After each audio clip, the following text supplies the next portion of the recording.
Commission ने Lahore high court के फैसले के खिलाफ अपील तैयार कर ली है। कुछ देर में सुप्रीम कोर्ट में दायर की जाएगी। अदालत आलिया का कमरा अदालत नंबर 1 खुल गया है, अमला भी मौजूद है। सुप्रीम कोर्ट की जानिब से इंतखाबात से मुतालिक आज ही अहम फैसला मुतवक्के है। आम इंतखाबात से मुतालिक चीफ इलेक्शन कमिश्नर की चीफ जस्टिस और सीनियर जजेस से मुलाकात भी हुई है। दूसरी जानिब पीपल्स पार्टी, मुस्लिम लीग नून, काफ लीग और इस्तेकाम पाकिस्तान पार्टी ने लाहौर हाई कोर्ट में आम इंतखाबात केस में पार्टी बनने का फैसला कर लिया। अगर इंतखाबात 8 फरवरी को होने हैं तो इलेक्शन कमीशन को आज या कल तक इलेक्शन शेड्यूल जारी करना होगा।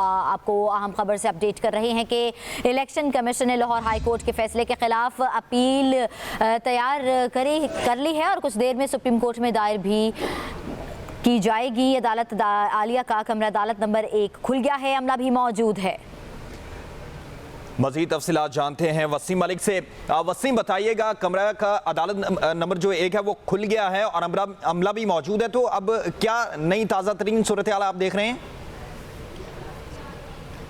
बिल्कुल, इस वक्त इंतज़ार किया जा रहा है। तमाम तर जो नज़रें हैं वो इलेक्शन कमीशन ऑफ पाकिस्तान की जानिब हैं, क्योंकि ज़राए ये दावा कर रहे हैं कि इलेक्शन कमीशन ऑफ पाकिस्तान में जो हाई कोर्ट्स के फ़ैसले हैं जो इंतखाबात में इल्तवा का बाइस बन रहे हैं उन्हें सुप्रीम कोर्ट ऑफ पाकिस्तान में चैलेंज किया जाना है और उस हवाले से जो दरख्वास्तें हैं वो तैयार की जा रही हैं। जैसे ही ये दरख्वास्तें तैयार कर ली जाएंगी सुप्रीम कोर्ट ऑफ पाकिस्तान से रजू किया जाएगा और उसी हवाले से फिर सुप्रीम कोर्ट के जो ज़राए हैं वो ये दावा करते हैं कि दरख्वास्तें मौसूल होने के बाद सुप्रीम कोर्ट में आज मुमकिन तौर पर कोई डेवलपमेंट हो सकती है, केस समाअत के लिए मुकर्रर हो सकता है, बेंच की तश्कील हो सकती है। इस हवाले से मामला जो है वो वहाँ से शुरू हुआ कि जब लाहौर हाई कोर्ट का एक फैसला जिसमें जो आरओज़ और DROs जो ब्यूरोक्रेसी से लिए गए थे उनकी तैनाती के फैसले को मुअत्तल किया गया और उस हवाले से जो इलेक्शन कमीशन ऑफ पाकिस्तान का इंतखाबी प्रोग्राम था इलेक्शन कमीशन को भी वो भी मुअत्तल करना पड़ा और इसी हवाले से सुप्रीम कोर्ट ऑफ पाकिस्तान ने जो 8 फरवरी की तारीख दी थी, सुप्रीम कोर्ट ऑफ पाकिस्तान से वो तारीख आई थी, तो उसी वजह से आज सुप्रीम कोर्ट ऑफ पाकिस्तान में जो चीफ जस्टिस काजी फायजीसा की सरबराही में एक अहम इजलास मुनक्किद हुआ।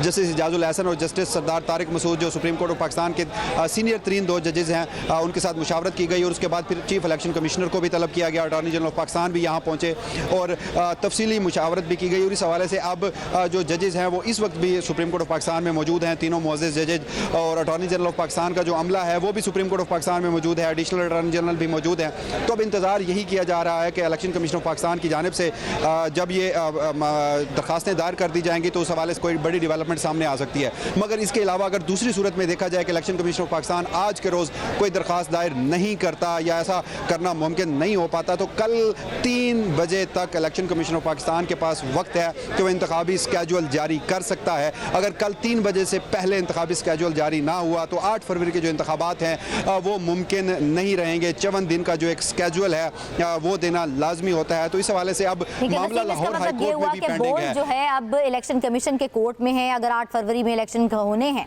तो आज या कल तक हर सूरत में इलेक्शन शेड्यूल को जारी करना होगा।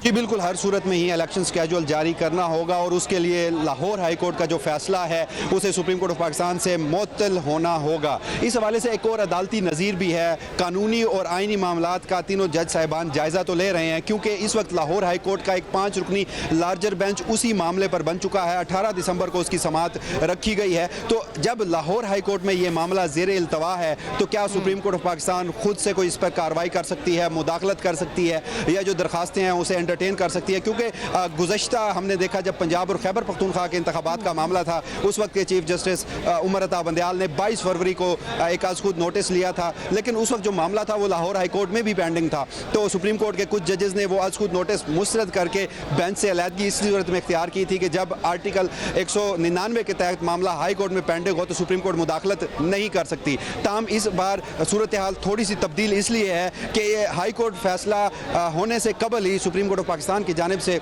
जो 8 फरवरी का फैसला है जो इंतखाबात की तारीख है वो दी गई थी। तो इस सूरत में हाल में देखना यह है कि क्या सूरत हाल निकाली जाती है।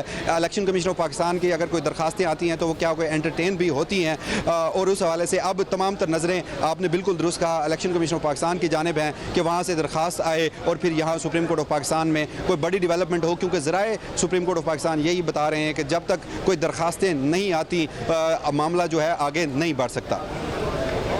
अच्छा वसीम, ये भी कहिएगा कि जो पटिशन तैयार की जाएगी मुतवक्के तौर पे किस तरह की पटिशन तैयार की जाएगी जो अदालत में पेश की जाएगी? देखिए, इस वक्त जो इंतखाबात में इल्तवा का बायस हैं वो दो हाई कोर्ट्स के फैसले हैं। सबसे जी। पहले लाहौर हाई कोर्ट का वो फैसला जिसमें आरओज और DROs की जो तैनाती थी उस अमल को मुअत्तल कर दिया गया था। ठीक है वसीम, और हमारे दूसरा साथ ही आज मौजूद रहिएगा।